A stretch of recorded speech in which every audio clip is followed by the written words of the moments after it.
तुम जान के हैरान होगे कि रामकृष्ण अपनी पत्नी को मां कहते थे, और यूं नहीं कि बाद में कहने लगे थे। रामकृष्ण जब 14 साल के थे तब उनको पहली समाधि हुई। आ रहे थे अपने खेत से वापस, झील के पास से गांव में से गुजरते थे। सुंदर गांव की झील, सांझ का समय, सूरज का डूबना, बस डूबा डूबा।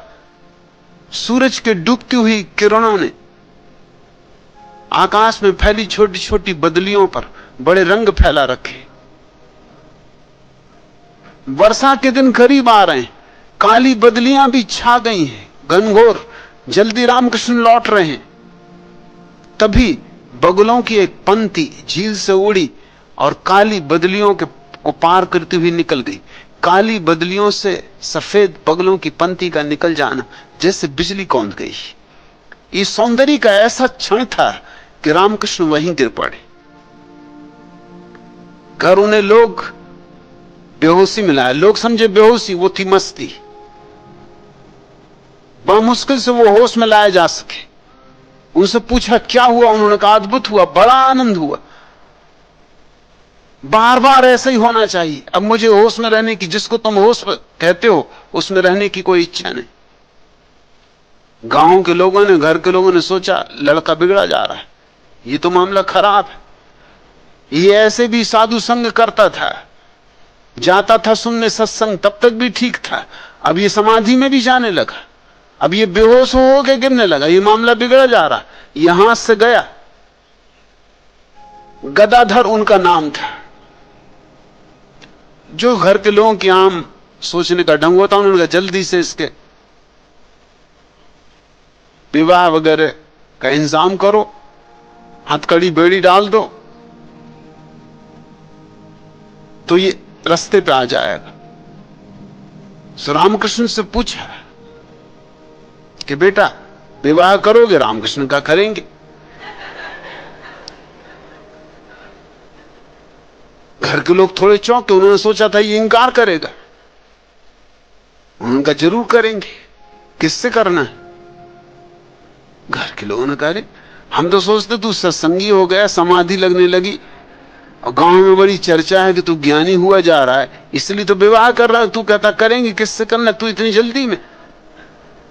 पास में ही गांव में एक लड़की खोजी गई, रामकृष्ण को दिखाने ले गए। रामकृष्ण को जब लड़की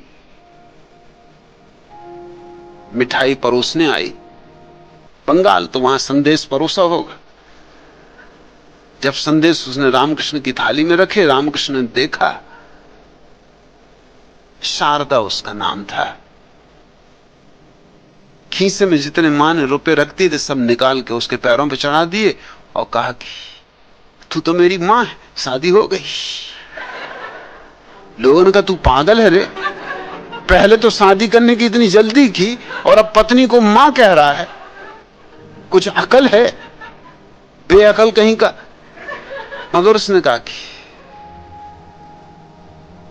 ये तो मेरी मां है, शादी होगी मगर ये मेरी मां ही रहेगी। शादी भी हो गई, शादी में इंकार नहीं किया। इसको मैं खूबी कहता हूं रामकृष्ण की, इसलिए रामकृष्ण से मुझे प्रेम है, एक लगाव है। यह आदमी अद्भुत है, शादी करने में इंकार ही नहीं किया। नोट देख के आंख बंद करने वाला आदमी नहीं है ये, शादी से भी नहीं भागा, मगर शादी भी किस मस्ती से की। कहा कि मेरी मां है, और फिर जीवन भर मां ही माना, मां ही कहते थे वो शारदा को। और हर वर्ष जब बंगाल में काली की पूजा होती तो काली की पूजा तो साल भर करते थे, मगर जब काली की पूजा का दिन आता है उस दिन वो शारदा की पूजा करते थे। और यूं नहीं, तुम थोड़े चौंकोगे, शारदा को नग्न बिठा लेते थे सिंहासन पर, नग्न शारदा की पूजा करते थे। नोट भी यूं नहीं कि कागज में लपेटा हो, अरे बिल्कुल नोट, खाली नोट। शारदा को नग्न बिठा लेते सिंहासन पर और फिर चिल्लाते रोते, नाचते, मां और मां की गुहार मचाते थे। शारदा पहले तो बहुत बेचैन होती थी कि किसी को पता ना चल जाए कि तुम क्या कर रहे हो, कोई क्या कहेगा। मगर धीरे धीरे शारदा के जीवन में भी रामकृष्ण ने क्रांति ला दी।